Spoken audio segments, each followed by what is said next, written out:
Hello, nerds watching all over the internet. It is Thursday night, November 7th, and we're here for another exciting, extreme live edition of Wrestle Rewind. Yahoo!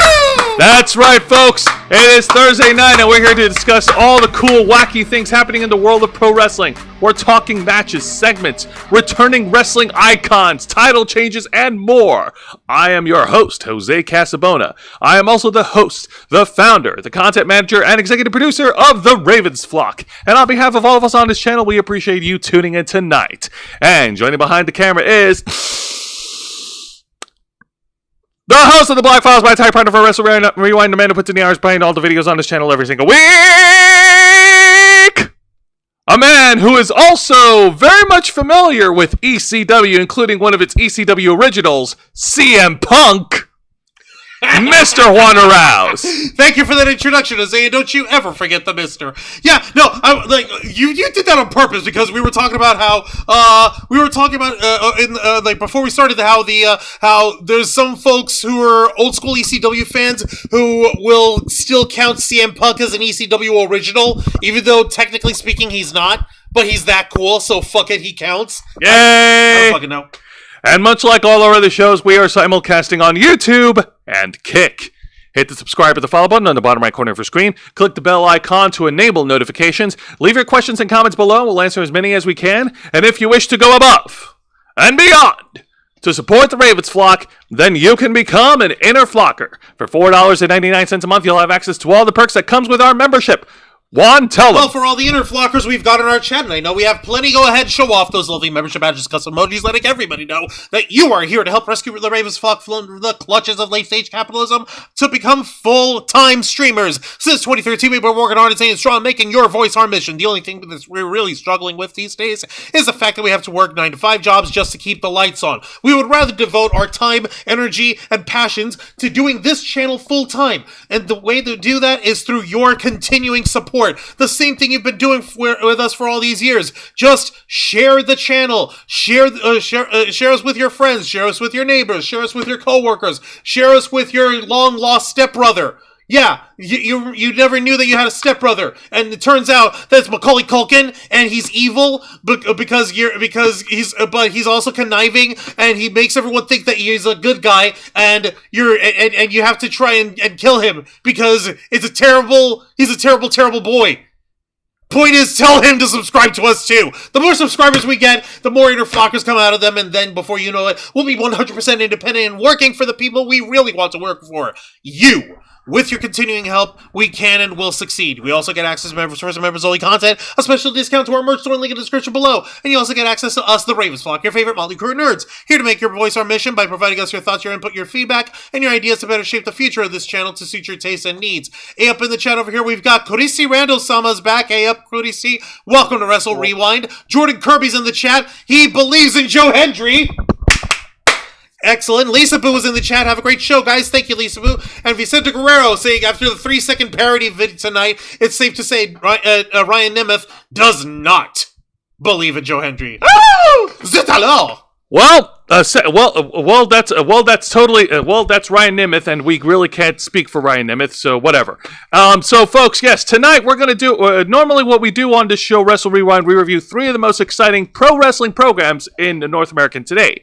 That is WWE's NXT, AEW Dynamite, and TNA Impact. But for tonight, we're going to change things up. We're going to take things to the extreme because it's time to go to war, except this time WWE's playing on AEW stomping grounds. That's right. Because of the presidential election on November the 5th, WWE was forced to move NXT to Wednesday nights. Are you serious? Is it really happening? Where is it? Where is it? Where is it? Where is it? Yep, right there. It is. There it is. Folks, we're going to war. Where is it? There. We're doing it. Make it bigger. We're doing it, people! Bigger. What's happening? Bigger. We're going to be back in the Wednesday Night War! Yeah! It's like that screensaver. You remember the screensaver? Yeah, okay, stop it, please. It's getting ridiculous. Yes, the Wednesday Night War is back for the Wednesday, November 6th editions of NXT and AEW Dynamite that have been counter-programming in the same night on the same time slot. It wasn't until, last month? Or was it 2 months ago when we had the Tuesday Night War? It was last month. It was early October. There you go. See, they were a month apart from each other. And this is beautiful and crazy. And now we're trying to see exactly who really tops and who really who really bottoms in this battle of the Titans. Except here's the thing, man. Like, I can remember all the crazy vitriol and all the excitement from the Monday Night Wars of the 1990s and the Wednesday Night Wars that we've covered here from 2019 till 2022. I think, till 2021. And I gotta say, man, like, there's a lot to, like, when it comes to, these wrestling fans are hardcore because they watch both shows. Mm-hmm. They must have a lot of energy to spare to actually do all this. What can we do to match the energy of the fans from these wrestling wars? Well, easy, duh. We just keep ourselves hooked up with our wonderful partners over here at Glitch Energy. Because Glitch Energy's specially formulated smart energy blend keeps you running strong all day long, just like the Ravens flock, with 0 sugars, 0 carbs, 0 calories, and 0 lag. But and if you head over to glitchenergy.com, you'll see that they have a wide range of flavors to choose from, and you better keep your eyes open because you never know what new flavors they're going to come out with next. Isn't that right, Jose? That is right. And even though they're kind of slowing it down for now, they still have some very exciting new flavors, such as the Dragon's Mead, which is still available in stock. Yep, it's brand new. I'm actually honestly surprised that people didn't gobble this up like it was crack candy. No. But still, the dragon fruit over here is the flavoring for the Dragon Mead, and it's inspired by the streamer's Reign Above. And one other thing that we love about Glitch Energy is not only that this stuff tastes good, but these guys are honest with you. They believe in informing and educating their public, their customers, because they want you to know precisely what they want you to have in your body. Because they know you're not a dupe. They know you're not a rube. They're going to treat you with respect, and they're going to tell you everything that's in Glitch Energy so you can make an informed and educated decision. Absolutely. And of course, if you go to glitchenergy.com and use our promo code FLOCKFUEL, you'll receive a 20% discount on your order. So why are you waiting? Go to glitchenergy.com, use our promo code, and get your glitch now. Thank you very much to Glitch Energy for partnering with the Ravens flock. So yes, as I mentioned earlier, WWE is forced to move their NXT programming from Tuesday night to Wednesday night for the aforementioned election, because ain't nobody gonna be watching a couple dudes body slamming over, the biggest decision in our nation's history. I mean, we already got kind of body slammed in the asshole, but that's a whole different story for another time. Yeah, we're not going to reopen that wound. Everyone's in emotional shock in one way or another, whether they're glad or they're suicidal like me. But that's not the point. Well, that's a good thing that I'm here. I'm here to remind you folks that no matter what happens to the future of our nation, fun always has been and always will be allowed. Yay! So yes, we're going to kick things off, but NXT decided to spice things up a little bit. NXT took over to the road of the great fighting city of Philadelphia, Pennsylvania, the hometown of Rocky Balboa, the hometown of the city of brotherly love, and the birthplace of ECW,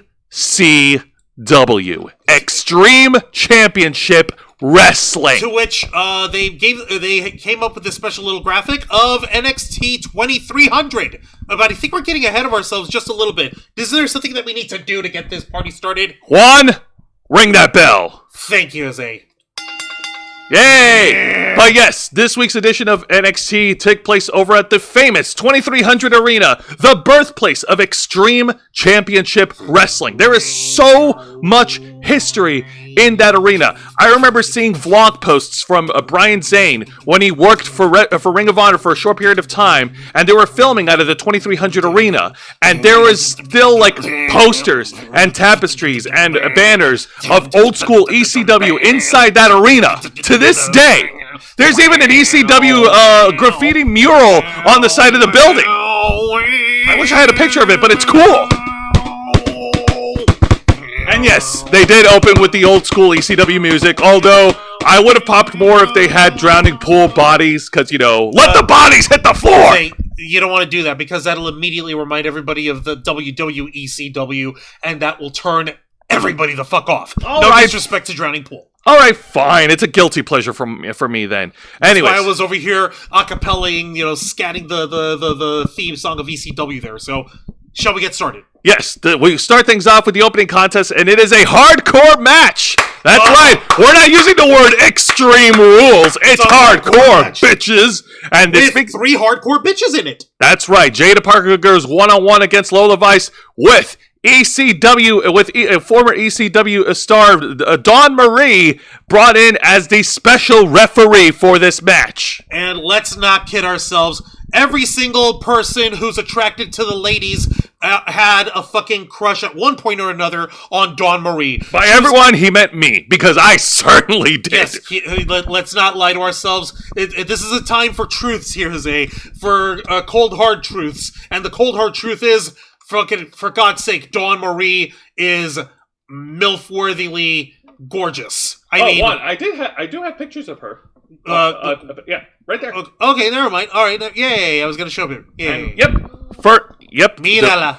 Check her out. She looks absolutely amazing. She looks incredible. She aged well, like fine wine. She's taking good care of herself. She's eating right. She's exercising. Also, Michelle Pacework was in the chat, but they retracted their message. I don't know what that was about, but I hope that they'll come back. And Vicente, nice reference there, Juancho. The Good Son was one of the better horror movies of 1993. Yep. Thank you.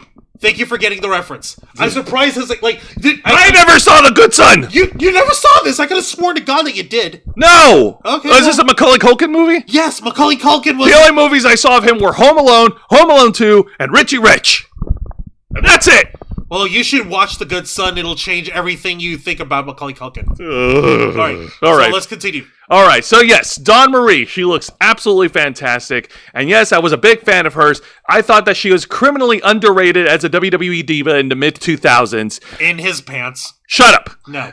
But she definitely belongs here, and that is so freaking awesome. So, let's go ahead and start off with the match. And boy, these ladies did not waste any time. They started wailing on each other before the bell, before Dawn Marie got them to ring the bell, and they started slamming chairs at each other back and forth. They're like, oye, ponte su madre ahí, you're gonna wait here, sister. Jesus Christ. Listen, when you see Lola Vice have her hair in any set of braids, whether it's braided halfway through or all the way when she's in the NXT Underground, if she's got any level of braiding in her hair, watch out. It means she's being deadly serious. Okay? But does that apply to Jada Parker, too? Because she's also deadly serious. Yeah, you're right. Okay. The thing is that, how often was Jada Parker in an NXT Underground match? No. Okay, well, once she does that, and if she comes in with her hair braided then, I'll believe it then, too. Fair enough, and thankfully, folks, we got plenty of screenshots to share of the match. Let's go here. Also, Vincent the Guerrero saying, "LOL, bodies played now for for ECWWE would bring back memories of Stephanie McMahon using bodies as her theme during that horrible alliance angle." Ah! Oh my God! Yeah, no, that was cringe. That was. Speaking of Stephanie McMahon, I just remembered that in this year's WWE Hall of Fame before WrestleMania, Stephanie McMahon was actually seated and she actually wore the hat that said ECW. Perfect. I mean, come on. Look, they were inducting Paul Heyman last year. So they inducted Paul Heyman. They inducted Terry Funk. It was basically ECW. So yeah, no, she was honoring the ECW guys being their former owner in that dumb alliance thing. Let's continue with the match, please. All right, go ahead to the next shot because these ladies after exchanging tables, they decided to bring in the rest of the weapons in the ring. They brought in kendo sticks, they brought in ladders, they brought in garbage cans, garbage lids. These ladies are just wailing at each other, and it's all 50-50. No one side is stronger than the other, and the fans of Philly are so bloodthirsty that they're loving it. And then we take things up to the extreme. Oh my God! Where Jada Parker has Lola Vice planted on a ladder that's set up in the turnbuckle. Jada Parker climbs up to the ladder, and then she drops her ass through Lola Vice, crashing through the ladder, and it got the holy shit chant from the Philly crowd. Very nice. Oh. Holy shit. Oh my God. Yeah. Turn the dial up for 11, baby, and keep it up there. Let's keep this going. Jada Parker versus Lola Vice, or as I like to call it, the best of both assets. Yeah. Pun extremely intended. Yeah, but thankfully Lola Vice was down, but she was not out. She actually locked into sleeper hold not once but twice during this match. Very nice. I'll get to the second attempt a little bit later. Yeah, very nice. Lola Vice is okay.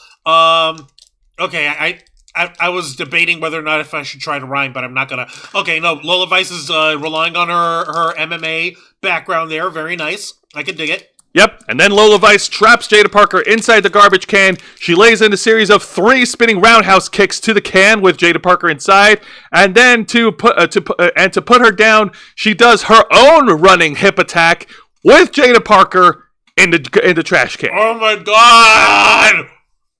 So much booty action! So much extreme booty action! Oh. This is so stupid, I love it! I know! Oh my god.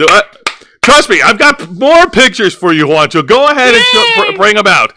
And yeah, so the momentum continues at ringside. Oh god. As unfortunately, Lola Vice was chopped down to pieces by Jada Parker. Jada Parker lobbed another garbage can at Lola Vice's midsection before wailing her with kendo stick shot after kendo stick shots. Right on the back of the shoulder there. Fuck. Oh god.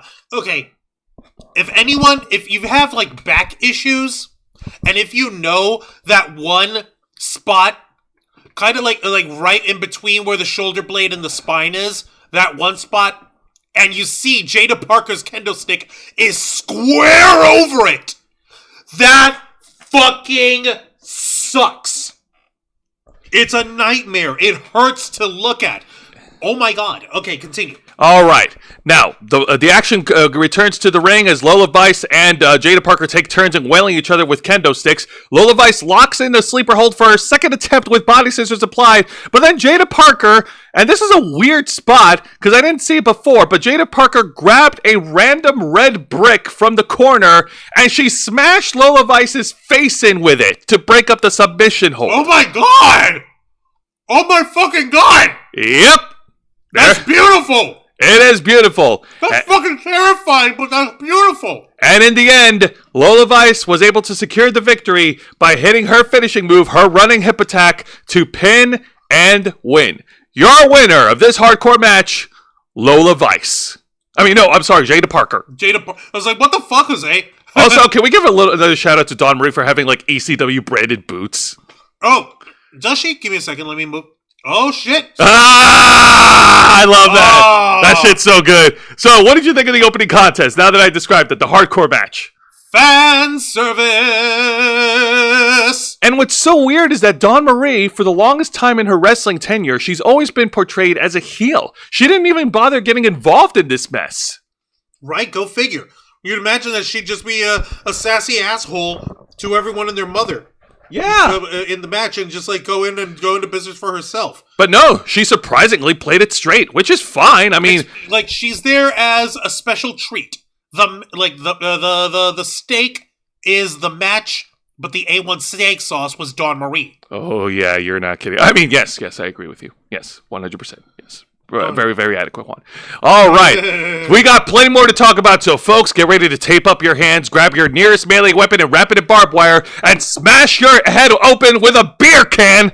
Although, honestly, mine is not a beer can. It's more of it's a 0-calorie energy drink. So close enough. When in Rome. Yeah. Yay! Good thing I'm didn't do it hard enough to make yourself bleed before the match started. Listen, okay, I don't have insurance, or rather, yes I do, but yes, but I don't want to go to the hospital. Okay, good point.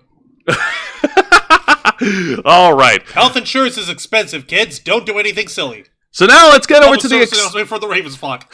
So now let's get over to the exciting match of the night, and this match has been built up since Halloween Havoc, where after all the disrespect, after all the back and forth action between these wrestlers, they're finally going to collide in a tag team match, player. Holla holla! That's right, the team of the NXT champion Trick Williams and ECW icon and WWE Hall of Famer Bubba Ray Dudley going up against the team of All Ego, Ethan Page and Ridge Holland. Fuck you, Ridge Holland, but yes, okay.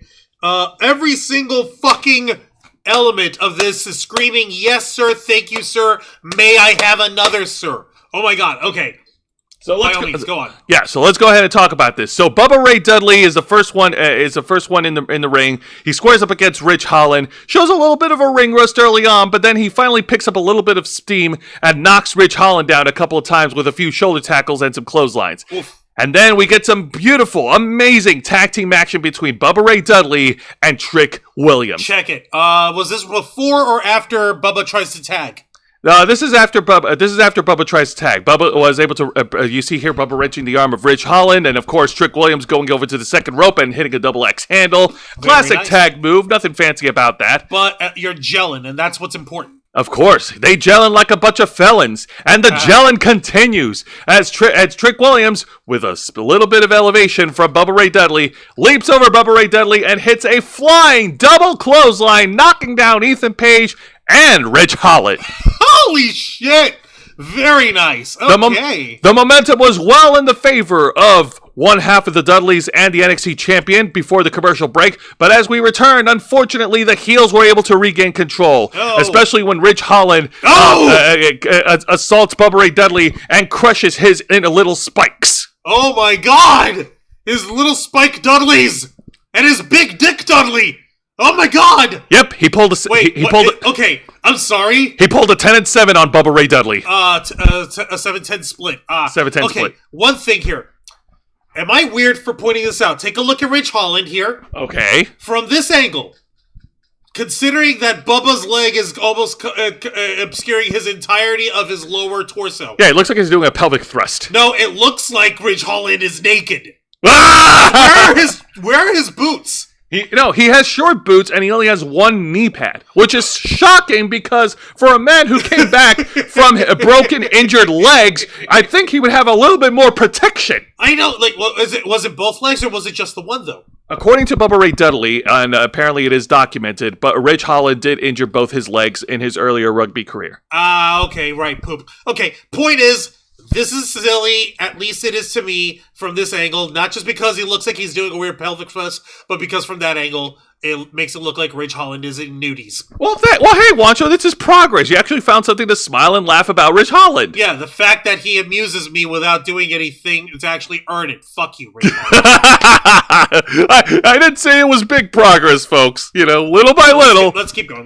All right. So don't share that yet. But Trick Williams gets a tag in, and he unloads a lot of neck breakers, and he unloads a huge comeback. But what's weird is that Rich Holland was able to reverse one of Trick Williams' moves, roll him up, and he got the win. Rich Holland rolled up and pinned Trick Williams. But what the hell is this then? This happened post-match, because after the match... after the match... It's okay, he won the match, but fuck him! Yeah, fuck him indeed. Yeah, no. Fuck him indeed. We gotta give the fans what they want. So Bubba Ray Dudley and Trick Williams, they recreate their freaking the Wazza! The Wazza! Flying ahead, bud. No, you didn't do it right. All right, you know how to do a Wazza. Wazza! No, you gotta loosen the tongue. I can't do that. Let it. I can't. It doesn't work for me. Okay. Fucking hell, man. We are old. So Trick Williams hits Ethan Page where it is all egos. And his all egos. Yep. And then his egos. And then things get a lot better for the good guys, because then we get the return of Devon Dudley. Oh, and testify! And Devon got the tables. Devon! Get the tables! Yes! Oh, this is the dumbest shit, and I love it. Yes! Give me more! Now, unfortunately, we didn't get a 3D through the table, but we get something close. We get Bubba Ray Dudley and Trick Williams doing a double powerbomb on Ethan Page through the table, and the whole post-match segment ends with the Dudley boys and Trick Williams celebrating in the ring, 3D glasses and all. Thou shalt not steal! Thou shalt not kill! And commandment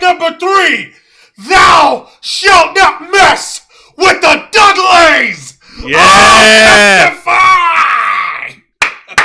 Oh shit, this is so stupid, I love it. This is absolutely amazing extreme action for these no good, inbred pieces of crap that Devon has ever seen. Oh my god.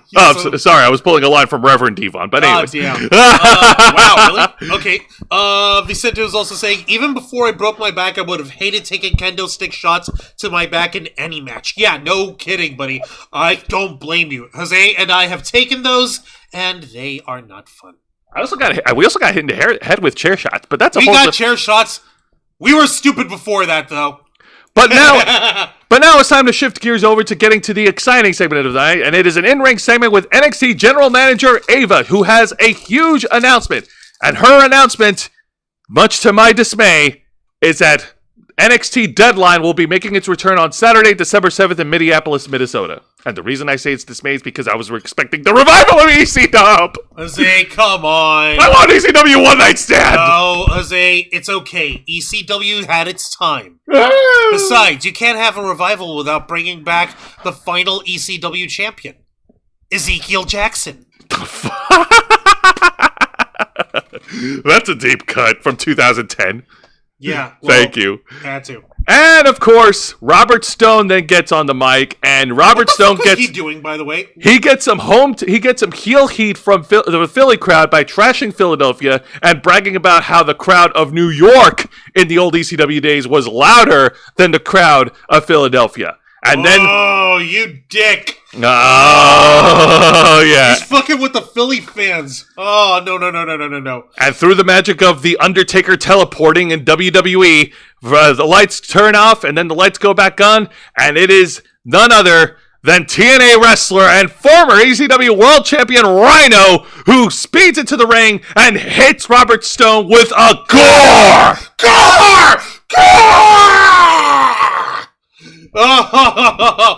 That's right, folks. Rhino returned to NXT. Oh shit! And of course, Robert Stone. He was not going to have a good time. No, he wasn't.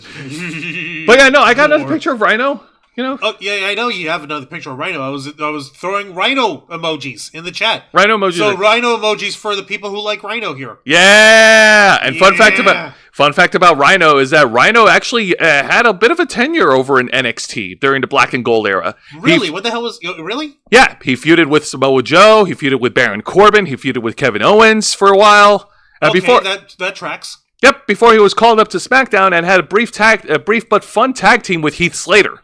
Oh yeah, they had kids. That's why when they both went to Impact Wrestling, they stayed together as a tag team for a bit, right? Yeah, they did. Yeah. It was fun.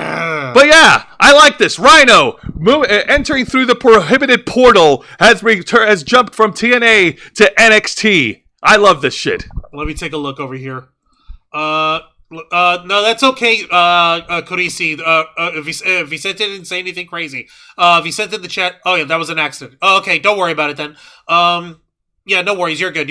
I don't even know what happened. Oh, no. Vicente was going to put something up, but she removed it without meaning to. Vicente said, Robert Stone brings up New York ECW fans, reminds me of Philly fans chanting, New York sucks dick. Oh, my God. I'm disappointed that the fans over here probably couldn't get away with that tonight. I don't know. Rather, Wednesday night. All right. Well, and the good news is there were no bad, awful matches, and there were no awful segments to bring up. So we're going to skip right on to the honorable mention, and this is the part where I am going to destroy Juan mentally completely, because for a long time, we've been making jokes. We've been making jokes about Tony D'Angelo. We've been making jokes about our fantasies of seeing Tony D'Angelo come face to face with the fully blooded Italians. With the full-blooded Italians, the FBI. The FBI, Little Guido, Tony Mama Luke, and anybody else who was part of the FBI. And now the joke has finally come to fruition. Parody has become reality because the honorable mention goes to Tony D'Angelo and the D'Angelo family against the full-blooded Italians, Nunzio and Tony Mama Luke. The FBI! be on. One, get ready for a giant Italian Ferngazm! Papa the poopies! All the people that poopy pops! They're finally here! Oh my god. Oh my god! It's all come to fruition, Juan! We're being infantile as fuck. Oh, and go figure. By the way, cherry on top, this match is also for the NXT North American Championship. That's right. Nunzio versus Tony D'Angelo for the NXT North American title. And you know what? This was less of a match and more of a bit of a comedy bit for entertainment. But it's still fun. Okay, so this one would probably count as a negative match of the night if it wasn't so good at being as hammy as it was. Exactly. And you know what? For a guy his size, Nunzio, despite being in his 50s, this guy can still wrestle. It wasn't long that we talked about him when he was wrestling on Impact Wrestling before the TNA rebranding, where he took on one of the wrestlers in Impact, and he was showing a lot of his chops, a lot of his agility and mat work. Yeah, the only thing that bothers me right now, and it's a little sad on my end, but I'm over here and I know how Nunzio looked back in the day, and seeing him now, I'm worried that he looks a little pre-serum Steve Rogers-y. Like, it looks like he lost quite a bit of mass, particularly in the chest and in the arms. And I was worried about that. It didn't quite look right because of my memory of what Nunzio. Yeah, Nunzio looked like back in the day. So you see what I mean? You see him a little bit more full in terms of his body mass and everything. But now make no mistake, he's always been a short guy wrestler. Yeah, no, he's always been a short guy, but he's also had fuller musculature. You see what I mean here? Oh, of course. That's what I'm talking about. Oh yeah, that's a picture of him from like the mid 2000s. So this is me, worried like, oh shit, is he all right health wise? But I digress. Oh yeah, he did great. He held his own against Tony D'Angelo, ran around the ring, did a nice second rope drop kick, and then following it up with the Sicilian slice, but only got a 2 count. And then in the last couple of seconds, we got some chicanery from ringside from both sides, where both sides tried to cheat, and then Tony D'Angelo. And then what's his face? And then Tony D'Angelo finally puts down Nunzio with his Farouk spinebuster. And there was a brief moment where Nunzio was elevated in the air, and you could see him giving himself the cross, like, "Oh, mamma mia! Oh, mamma mia! I'm about to die!" Or "Vapa culo," whatever. No. In nomine Pace e Filii e Spiritus Sancti shit. Like, oh, before getting this planted. Is gonna suck. Before getting planted. Your winner and still the NXT North American champion, Tony D'Angelo. I go and show the picture because he's just earned the respect and the love of the full-blooded Italians, and now they're a huge Italiano conglomerate. They got an understanding. Like the old guard is respecting the new blood, and the new blood is honoring the old guard and not disrespecting them. And they all came out winners, and they all came out. Hey, Gabagouli! Yeah, everybody had the Gabagoolies. Hang on, you gotta make it big. You gotta make it epic. Oh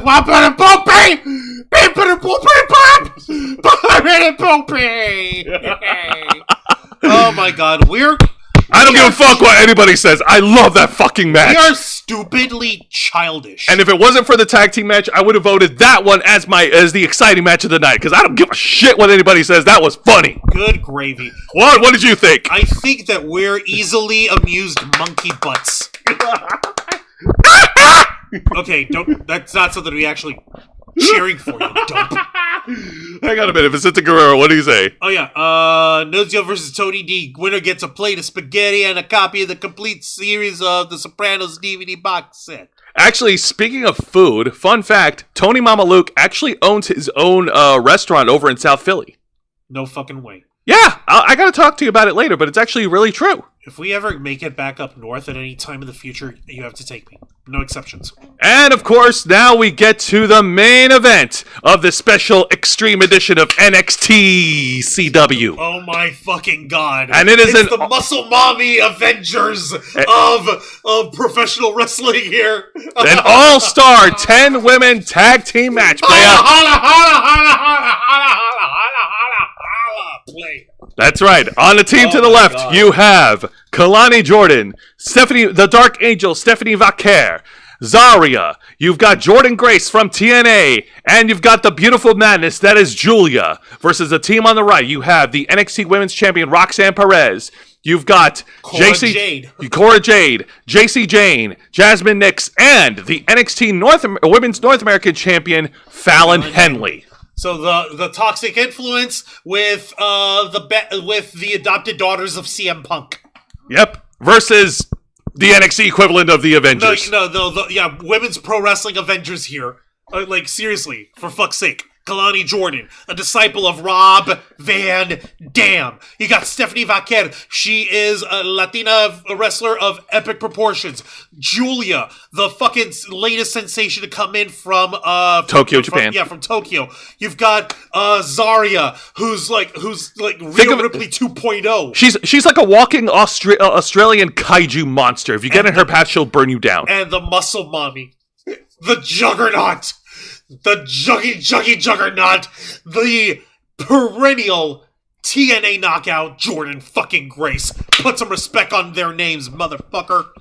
Absolutely. Right, LFG, Jose, let's fucking go. Let's fucking go. All right, so we start things off. There's a lot of tension, a lot of animosity between both teams, but we start things off fair and square.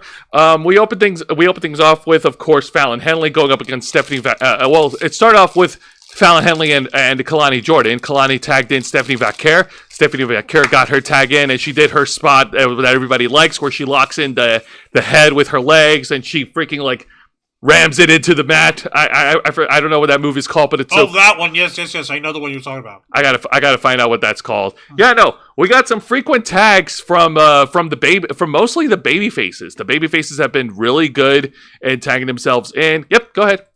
We also got a good tag team spot between Julia and Stephanie Vaquer taking down Jasmine Nix. Oh, they did the like high five and then leg drop. Elbow drop. Yeah, elbow drop. Yeah. Yeah. Think of the Rock and Mankind when they used to do it.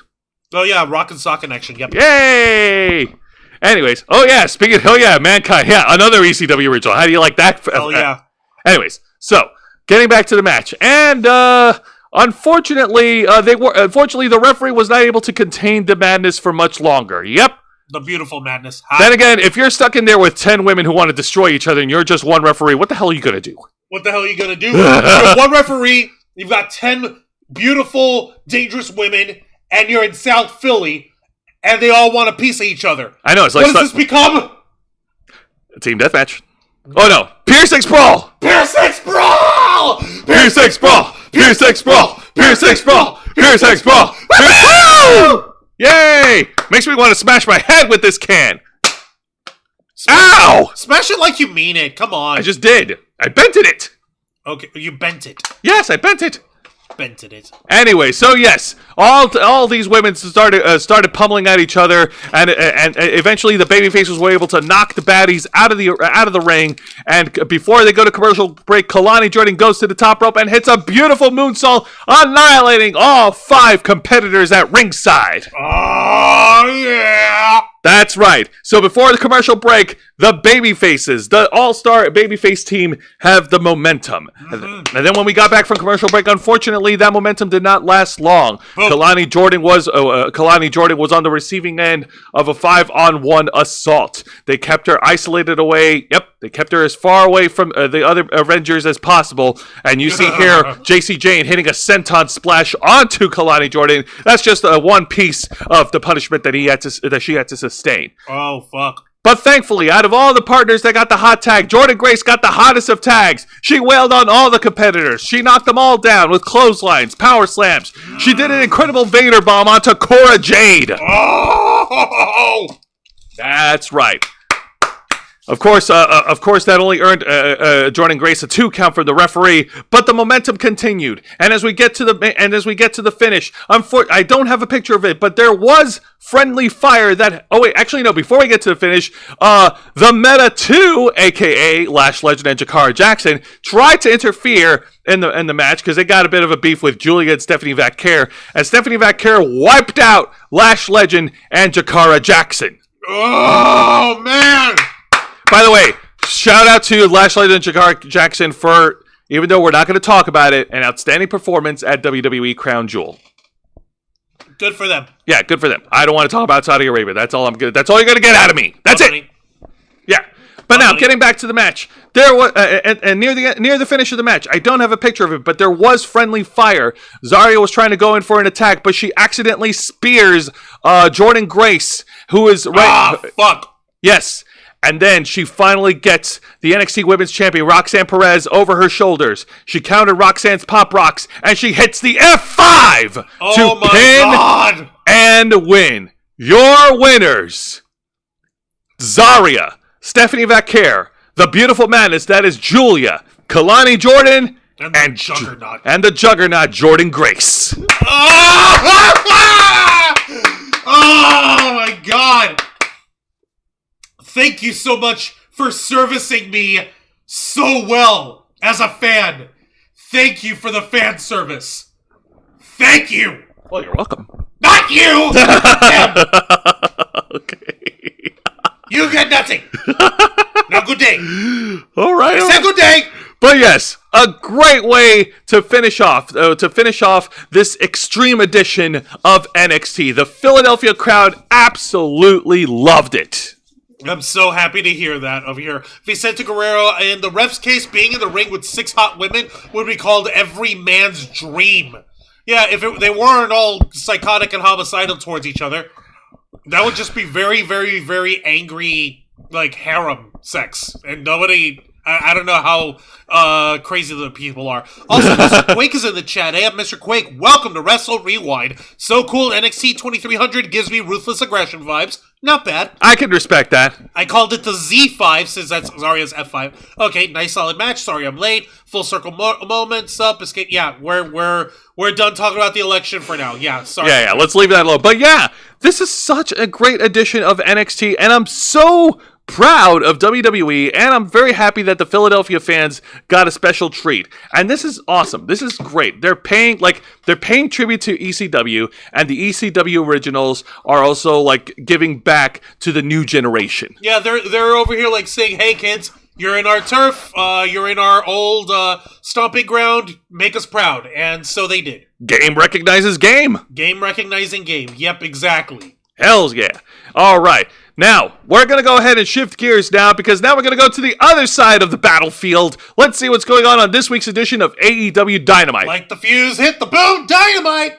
That's right. After making an incredible impact last week on the final segment of AEW's Fright Night Dynamite, we get the opening. AEW Dynamite opens up with if you want to call it a return, the returning faction of... who, for legal purposes, must change their names in order to operate in the state of Delaware. Yeah. The Hurt Syndicate. Dun, dun, dun! That's right. The Gold Standard, Shelton Benjamin, former WWE World Champion Bobby Lashley, all managed by Montel Vontavious Porter, MVP. Ow. You were tempted to you were almost tempted to pull out doing the Dr. Britt Baker DMD thing, weren't you? I was about to, yeah. But this was such a great promo, and the fans love it. The fans love they obviously love the Hurt Business from the WWE. So they got the cheers from the AEW crowd, especially MVP. Like, they were chanting MVP a lot. Of course, I mean, come the fuck on, he is MVP. So MVP, he's such a master of the mic. Without dropping any references to WWE, he was able to put over Shelton Benjamin on being an incredible decorated athlete, a decorated wrestler from the NCAA years, and he also put over Bobby Lashley on being a multi-time world champion on several different promotions, and for being a former MMA fighter with a win and loss record of 19-0. Dear God, yeah. So yeah, suck it, Brock Lesnar. So yeah, putting over the talent and without mentioning WWE and showing everyone the threat that Shelton Benjamin and Bobby Lashley are. That's right, and they cut a great promo. If they pass you a business card for the Hurt Business, then it is a blessing. If you reject their offer, then you'll meet the same punishment as Swerve Strickland did for last week. Oh my God! All right, so they're put all of AEW on notice. Holy shit. Hells yeah. Wait, does that make it an invasion? Oh no, please don't make it an invasion. We already have an invasion! We had 2 invasions this year! We had 2 invasions already, what the fuck? We had the executive vice president who were invaded earlier this year, and we got the White Pool... Oh, I'm sorry. Now they're called the Death Riders. More on them later. Wait, what? He changed their name? They're no longer the Blackpool Combat Club. They're now called the Death Riders. Oh my god, no. But anyways, we're not talking about that. We're going to talk about Swerve Strickland, because speaking of Swerve, who was being restrained by Prince Nana, got on the mic and challenged Bobby Lashley to a one-on-one match at Full Gear. Okay, sorry, minor distraction. Props to Prince Nana for coming out with his bag of his Prince Nana brand coffee that he sells and just casually bringing it out with him. I mean, if you're gonna advertise it, no disrespect at all. Get it how you live. Okay. No, I was just like, there is no shame, and you know what? There's nothing to blame. Listen, get your vibe, when I driving pressure. Listen, if MJF is allowed to plug in freaking a jar of pickles during, well, yeah, he got a freaking sponsorship for pickles. If he's allowed to get a sponsorship for pickles and advertise it, why shouldn't Prince Nana show off a little branding of his coffee? Right? Like shit, man. If he's going through the effort to make a side hustle, then show him the respect and give it a look. Hell yeah! And now let's get to the exciting match of the night because, Swerve. Yeah, Swerve is cool, but no, we have to. And this is going to be weird, but don't worry, it does have a very satisfying finish.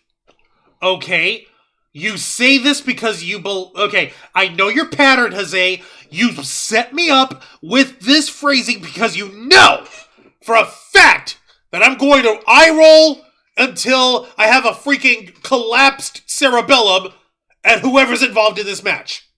Probably. But let's get to it. So, this match is dubbed the Fight Without Honor match, which is another word for a trio's hardcore match, as the group of the Learning Tree that it has Big Bill, Brian Keith, and the Ring of Honor World Champion, Chris Jericho, much to my dismay, goes up against the conglomeration that consists of Kyle O'Reilly, Tomohiro Ishii, and Mark Briscoe.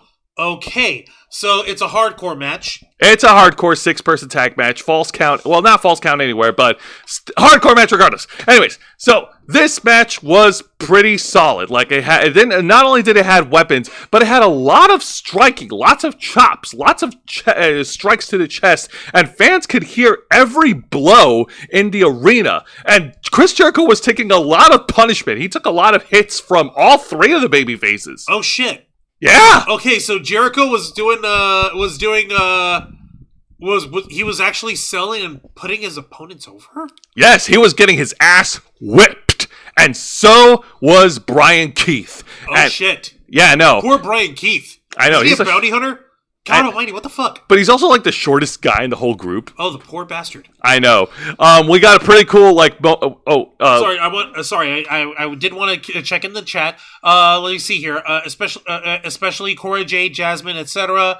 I hope NXT Philly 3 times. Definitely AEW's okay. Explosion Mergy. I'd call them Hurt Inc. Ballin'. Ha. Yeah, this is all Mr. Quake, by the way, guys. Okay. Vince Guerrero, as well as level misfits, so blacks are not 2-dimensional characters, huh?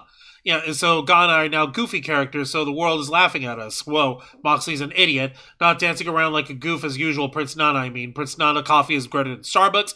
Nickelodeon vibes the pickles, I mean. Yeah, that was MJF. I don't know what the hell that was about. New Day pancakes with Prince Nana's coffee. Oh, that would be an excellent breakfast. Now, Vicente Guerrero said, Death Riders is a decent name change. Fans feel sort of dead hearing Marina Shafir on the mic the few times she does talk. Oh my god. I bet Juan still hates the Jar Jar character. Nope, I don't. I love the Yu-Gi-Oh song. Oh yeah, no, well, we only play that Yu-Gi-Oh song when Jose brings us up with a match, which almost always happens in the AEW, where they were closer than brothers. When that shit. Mr. Quake said Hobbs for the hurts that he get. Oh, that's a possibility. That's a possibility. He foots the bill. Forget Ethan Page. Chris Jericho is all ego. Hardcore match with Mark Briscoe is one of your opponents is a no win. How do you hurt a guy already missing front teeth? That's a good question. That's a good question. Fuck. But let's get back to the match. All right, so we get a pretty cool tag team moment in the match where Tomohiro Ishii did a... Ishii, not Ishii. Sorry, Ishii did a stalling vertical suplex from the second rope and at the same onto Chris Jericho, and Mark Briscoe did a power bomb on Brian Keith from the top rope. Like both opponents got their asses handed to them. It was a pretty cool spot. Oh my god! Meanwhile, Kyle O'Reilly was scrapping with Big Bill at ringside. Why would you do that? Did he climb on him? No, he didn't climb. No. Kyle O'Reilly. He's really kind of small. Yes, he is. And Big Bill, for the most part, was dealing a lot of punishment as they were fighting backstage. Ow. And then as they finally made it over to the ringside area, Big Bill sets up two tables side by side. And it looked like he was going to chokeslam Kyle O'Reilly, but Kyle O'Reilly was able to reverse it and turn it into a guillotine choke with body scissors applied. And he was able to use Big Bill's momentum against him, and both men collided with Big Bill going back first through the tables. You gotta be kidding me. It was fun. And the action returning back into the ring, Chris Jericho is knocked out. Mark Briscoe puts Chris Jericho onto a table that's set up in the middle of the ring. Mark Briscoe climbs up the ladder, and he hits the froggy bow through Chris Jericho to finally pin and win. Your winners. Yay! I hate the name. Your winners, the conglomeration. Okay, Tomohiro Ishii, Kyle O'Reilly, and Mark Briscoe. There. We'll just call them by individual name if the. I'm sorry, but the conglomeration sounds so lazy. It sounds so standard. No, not even that. It doesn't fit them. What are these guys? They're a mashup. They're a mashup of misfits in their own way, but they're a mashup. Fuck, just call them the mashup. I don't fucking know. Like, the Social Outcasts was a better name than this. The Social Outcasts fit better than this fits them. You think the conglomeration, and you think of guys in suits. You think of guys, it's just business, we're taking you over kind of thing. No, the conglomeration here, they're a mashup. They're a mashup of good guys. Yeah, I mean, I said, it sounds like it was a good match, and Gable Steveson for the Hurt Syndicate. No! He should be far away from pro wrestling. I'm sorry. I'm sorry, Gable. He screwed the pooch at the Great American Bash last year. He screwed it so hard, that pooch was gone. AEW needs more effort. Social misfits. Well, maybe social. I don't know. It sounds better. A little better, yeah. A little more fitting. But now let's get over to the exciting segment of the night as two men meet face to face to talk business, or rather to talk personal matters. As Christian Cage, Father of the Year, meets Hook to discuss a matter. So, fuck. So, in a way to write off Taz, since Taz is off recovering from surgery, there was an angle backstage where Taz was assaulted backstage, and Hook was trying to find answers as to who attacked his father. And it turns out it was Christian Cage the whole time. Christian Cage attacked Taz with the help of Nick Wayne, and, well, of course, Mama Wayne's not going to get her hands dirty, but still. Wait, who else fucking... No, who else is with him here? What, the Patriarchy? Yeah. Okay, Luchasaurus is not there because... Right. Killswitch, he's hospitalized right now. Pneumonia is serious business.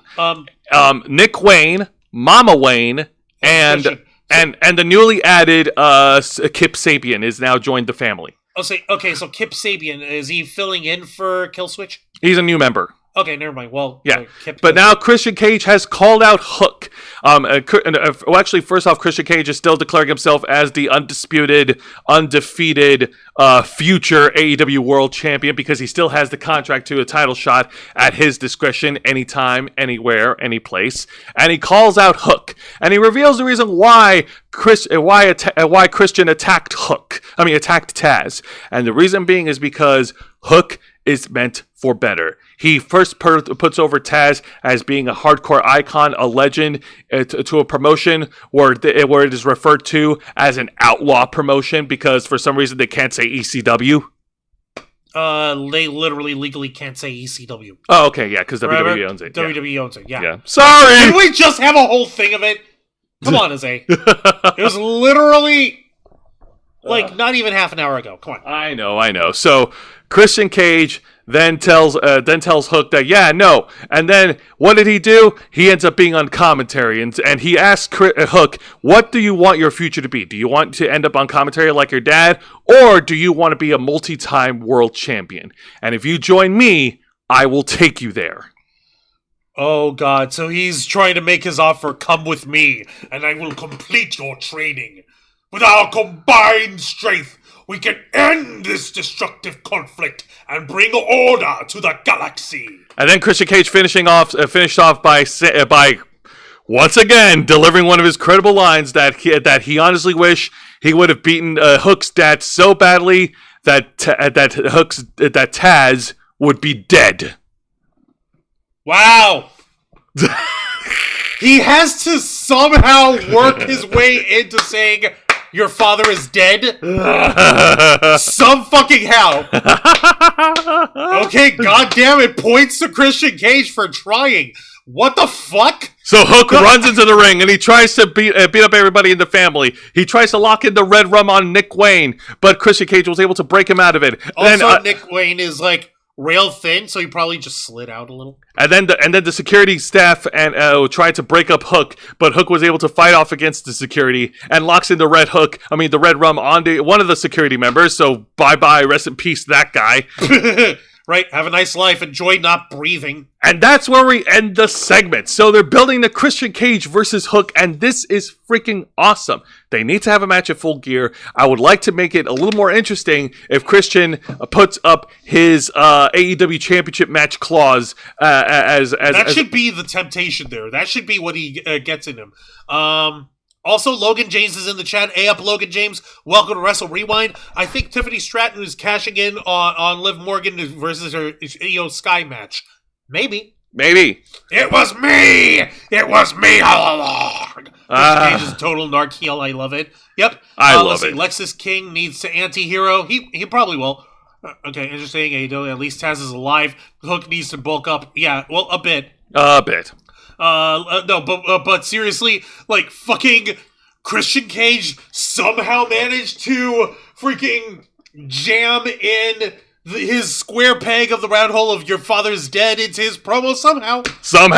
He fucking figured it out. So props. Okay. All right. Good segment. Now let's get to the match of the night, and this is, you know what, at this point it's just beating a dead horse, but I'm going to bring it up real quickly. It's the only women's match on television, Penelope Ford going up against Jamie Hayter. Jamie Hayter, for fuck's sake, look at her, she's back with a fucking vengeance, man. What happened? Yep, they have her go up against Penelope Ford, who hasn't been wrestling on TV for a long time. Welcome back, Penelope. Oh my god. And Jamie Hayter pretty much destroyed her. That. just that. You know, I'm not even going to say anything. I'm just going to point to this sign. There you go. Just that. Multiply it by 50. Well, I'm not going to ask Quantum to put copies up. That's impossible. No, it's not impossible. It's just a pain in the ass, and I won't do it. All right. But thankfully, there were no awful segments to bring up. We do have one honorable mention before we get to the main event, and the honorable mention goes to the one-on-one match between Adam Cole and Malachi Black. All right. Okay, so Malachi Black, Adam Cole, are in business. Okay. This was an honorable match that deserves to be honored because it's two guys who have squared off in NXT and they're running it back here in AEW, and it was actually surprisingly a very good competitive match, which saw Adam Cole pick up the win over Malachi Black. And he also gave props to Malachi Black for being one of the best competitors he's ever faced. Now, there's a bit of a story going on right now, according to the scuttlebutt that I've been hearing on social media, that Malachi Black may be on his way out of AEW with his contract expiring at the end of the year. Okay, you think he's gonna try to? Return to WWE? Return to WWE? Yeah, come on, Aleister Black. That'd be nice. That would be nice. If he could get his buddy with him. Buddy Matthews, and come back as Buddy Murphy. And fuck. And bring Brody King, because I love that guy. Yeah, no, bring all of them. Bring them over to AEW, and Buddy can be with WWE, you mean? I mean, yeah, to WWE. And then Buddy can be back with Rhea Ripley with Mommy, and they don't have to worry about travel. But I think I also saw a social media post from Malachi Black confirming, no, he's not injured, he's not taking time off, he's not leaving the company or any of that stuff. So unfortunately, no, that rumor has been debunked. Ah, poo. Damn. I know. One can dare to dream. One can dare to dream. This was still a pretty good match. Okay. And now let's get to the main. Nothing else to add about the match? Okay. No. I would not be surprised if Christian listens to death metal. Love Jamie Hayter. Next up, Jamie Hayter versus Becky Hate, a.k.a. Sage Sin Surprise. Ha. Oh, God. I don't know who that is, but awesome. Okay. All right. Now let's get to the main event of this week's edition of AEW Dynamite, and it is a tag match, player. Holla, holla. That's right. The team of the AEW International Champion, Konosuke Takeshita, teaming with Kyle Fletcher versus Ricochet and a mystery tag partner. And admittedly, I thought that they were going to go the predictable route. Like, oh, this is just an excuse to bring back Will Ospreay. Okay, sure. Bring him back. Let's put him back on TV. I thought that they were going to do that because AEW has been very predictable as of late. However, I was really not expecting this. I was not expecting a 180 heel to babyface turn because we get the return of Powerhouse Hobbs. Oh, shit. Oh, shit. Here we go again. Oh, my God. Powerhouse Will Hobbs. Welcome back, good sir. Let's hope that you get some good mileage out of this match. We know that this is mainly, hey, Ricochet standing up to the bad guys and all that, and Will Hobbs is there to help. But like, I want to see some powerhousing from the Powerhouse. Please tell me he powerhouses well. Tell me that he gets to be muscly man, and he gets to have fun with it. Yeah, he gets to be muscly man, and it was a fun tag team match. And of course, Konosuke Takeshita is a perfect match against Will Hobbs because both guys exchanged blows and they exchanged suplexes in the middle of the ring. And for these guys, it was solid. Ricochet gets into tag, and Ricochet is just a ball of high flying fire. He unloads on both Konosuke Takeshita and Kyle Fletcher. Yeah, just go back to the previous one. It's fine. Okay, fine. Ah! What the fuck, Kyle? Oh my God, Kyle Fletcher was trying to eat me. Careful, man. God dang it. Hang on, let me fix that. Dear God. Ugh. Okay. Sorry, guys. I didn't mean to scare anyone else. No, you're fine. Don't worry about it. Halloween is over. Goddamn. All right, so getting back to it. So Ricochet gets better. Ricochet gets a hot tag. He unloads a whole bunch of like high flying moves on Konosuke Takeshita and Kyle Fletcher. Even at one point reversing a wheelbarrow German suplex from Konosuke Takeshita. He was able to land on his back until Takeshita was able to finally catch Ricochet off guard and hit him with the suplex. Then at one point, Ricochet tries to go for the top rope. He tries to go for the 630 splash, or 450, whatever. But Konosuke Takeshita was able to get out of the way and hit Ricochet with a running knee to the face. Ouch. Ooh, fuck. Fuck indeed. And then Powerhouse Hobbs continued to brawl with Konosuke Takeshita, which saw both men brawling at ringside. Kyle Fletcher's in the middle of the ring with Ricochet. Kyle Fletcher has been taken out. Ricochet goes to the top rope and hits the shooting star press to pick up the victory. Your winners, Ricochet and Powerhouse Hobbs. Very nice. Very, very nice. And then at the end of the match, the rest of the Don Callis family, including Brian Cage and Lance Archer, storm into the ring and put the hurting on Ricochet and Powerhouse Hobbs. No! And then Mark Davis, who was a former member of the United Empire, went down to confront Kyle Fletcher, and he was taken out for his efforts, unfortunately. Okay, wasn't Kyle Fletcher also part of United Empire? Yes. Okay, I was just making sure, like, wait a minute. Oh, shit. Oh, right. That's their beef, okay. Yeah, no, you're fine. And then out comes Will Ospreay. Will Ospreay returns, and he unleashes... The Ostrich is back? Will Ostrich is back, and he unleashes his vengeance on the Don Callis family.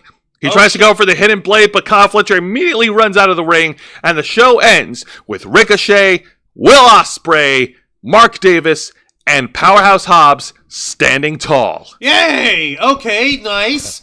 All right, I can dig this. Why don't we have a shot of that? That would be so cool. Fuck. Because unlike WWE, who's been very generous in posting their pictures online, AEW is painted the dick. So they're not. Yeah. But that being said, still a great AEW Dynamite show, and it was pretty solid. Both show to do a brief recap. Juan, ring the bell. Okay, yeah, you're right. So, a brief recap, AEW Dynamite started off strong with the introduction of the Hurt Syndicate and building them up as a credible threat. It was awesome. A great hardcore trios match with the good guys beating Chris Jericho and his ilk, thank goodness. I wish they could do more with the women's division. We've already complained enough, but they're not going to listen. I think what they're doing is, like, ever since Mariah May captured the AEW World's title, it's like WWE cooled off on the women's division, only putting one match on Dynamite every week. Hold on. You said Mariah May catching the AEW World title. Sorry, the women's world title. And you said WWE is cooling Sorry, off AEW is cooling. Sorry, AEW. AEW, like, ever since Mariah May became Women's World Champion, AEW has cooled off on the women's division, only putting one match every week. And I think they're only doing it until Toni Storm eventually comes back to the fold and makes the women's division interesting, which I think that's very bad, because why are we putting all this responsibility on one person? Right, and more to the point, you have plenty of other folks to choose from. You have other women's wrestlers to elevate. You have, like we said, Jamie Hayter. You've got Willow Nightingale. You've got Mina Shirakawa, for fuck's sake. Who else? Sky Blue. Anna Jay. Everybody fucking loves Sky Blue and her butt. She's on the injured list. For God's sake, can't she be a manager for a second? Sorry. For fuck's sake, woman, it's not that hard. Trust me, I wish. But regardless, it did finish off with a pretty good tag match, and the promo segment between Christian and Hook was a lot of fun. All right, Let's take a look at the chat real quick. Let me see here. The Black Batista, big guy and the team of a big guy and a little guy. I would not be surprised. You have love Jimmy Hayter. You have Lash by Elegance. That would have been hilarious. Damn. Imagine fucking Bobby Lashley. Wait, wasn't he doing a thing with Dana Brooke? No, he was doing a thing with Lana. Lana, for fuck's sake. Okay, my bad. Point is, Lash by Elegance would be fucking hysterical if he just wanted to not give a fuck. Okay, Hobbs needs glitch? Absolutely. I recommend to Hobbs that he tries out the Guava Warfare. It seems like his type. Let's see here. Kyle looks bad bald. Yeah, no kidding. Dante Chen. All Blacks hate Hulk Hogan. Yes, they do.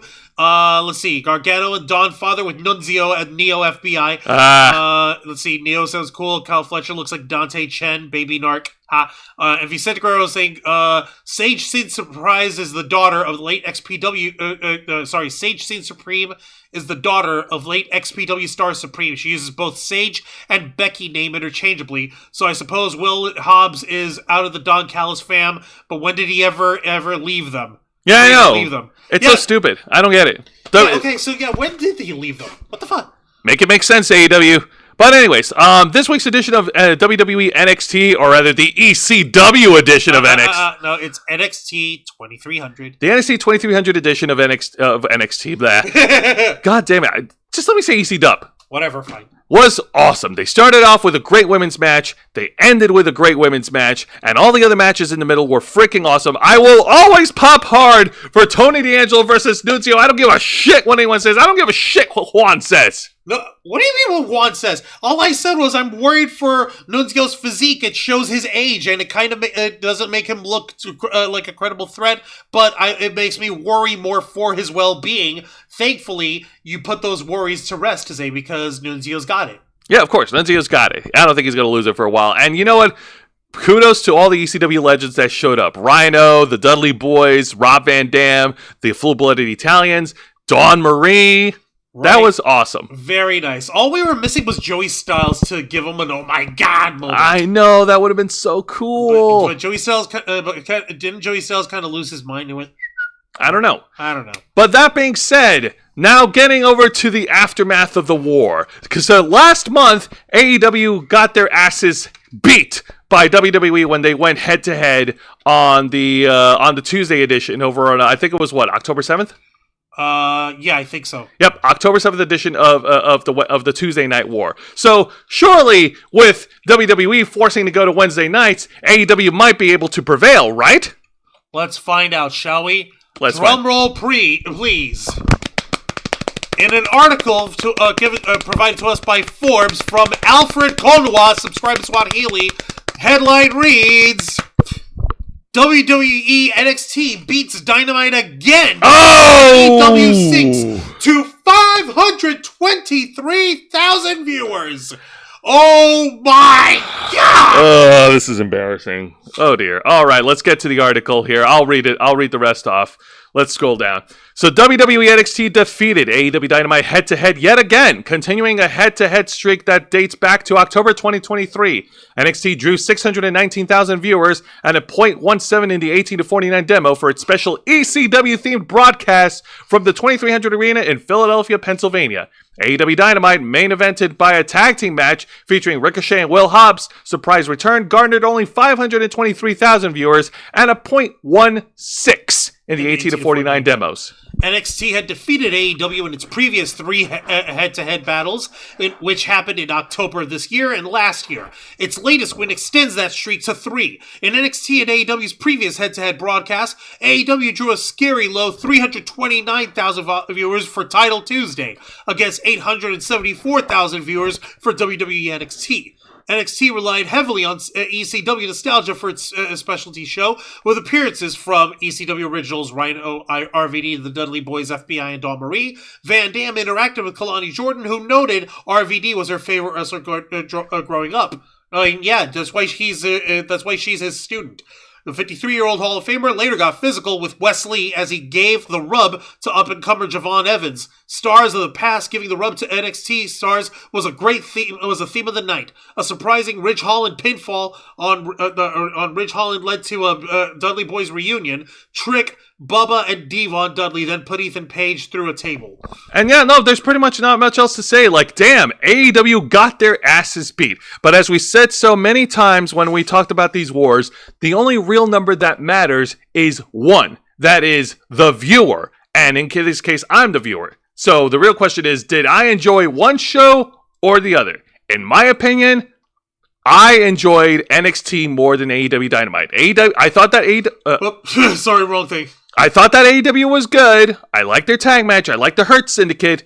But NXT was definitely a superior show to me, in my opinion. I will always pop hard for anything ECW related. And yes, I love the theme of the ECW stars giving the rub to the future stars of WWE, and they had great solid matches, and it was such a wonderful experience.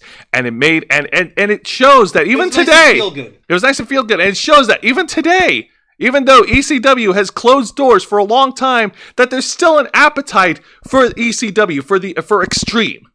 And to the credit, at least AEW Dynamite did not have anything terribly cringeworthy, despite the fact that there was a Jericho fucking match to begin with. But thankfully, it didn't play out like a Jericho-centric match. That's right.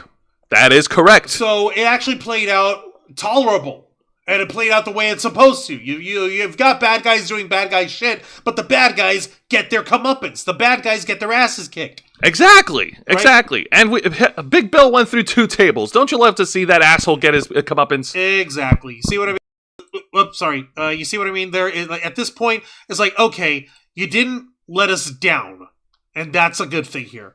In the chat, Mr. Quake, from Extreme to Black and Gold. Dawn Maria's childhood memories, game over. I knew it. AEW at least up. I wish Lucha Underground still existed. NXT make AEW its witch. Is WWE ECW NXT Ruthless Aggression, not Attitude Era. I thought CM Punk will be there. It will be here. I had fun. It would have been nice to see CM Punk, but you know what? This was good. This was really good. Yes, it was well done over here, and like we said, to AEW's credit, they didn't make us want to smack our heads against a brick wall. Exactly. Considering that we had a brick to the fucking head at the first match of NXT, that's like shit. Sorry. Yeah, I'm making a lot of connections. I'm a little bit high at the moment. No, it's okay. And you know what? I like this because there wasn't anything offensive. We didn't need a hot tag for this. No, we did not. Thank God. Yeah. So I think the only way to close it off is to announce that next week's edition of Wrestle Rewind, we're going to go back to our original format. We're going to bring TNA Impact back in, and we're going to go back to reviewing the 3 shows. So there's not going to be any wars that I know of. For now. Someone will die of fun murder. Yeah, I know.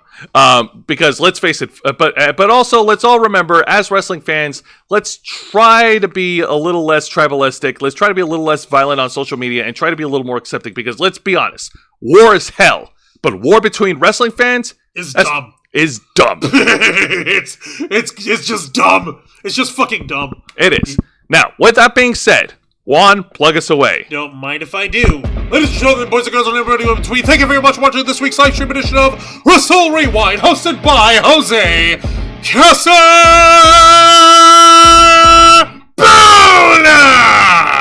as he reviews for you the best and the worst of 3 of the most exciting professional wrestling programs in North America today: WWE's NXT, AEW Dynamite, and TNA Impact. Step into the ring every Thursday night at 10 p.m. Eastern Time, simulcasting on YouTube and Kick. Hit the subscribe and the follow button, ring the notification bell, stay up to date on all of our content. Become an interflocker by hitting the join button, and until next time, continue to follow us on Facebook.com/TheRavensFlock, Twitter.com/RavensFlock13, Instagram.com/TheRavensFlockOnline, Kick.com/TheRavensFlock, and of course, remember to hit the subscribe button and ring the tiny little notification bell right here on our flagship platform, YouTube.com/TheRavensFlock, humble home of the Black Files, Los Amigos Play, Wrestle Rewind, and The Ravens Flock.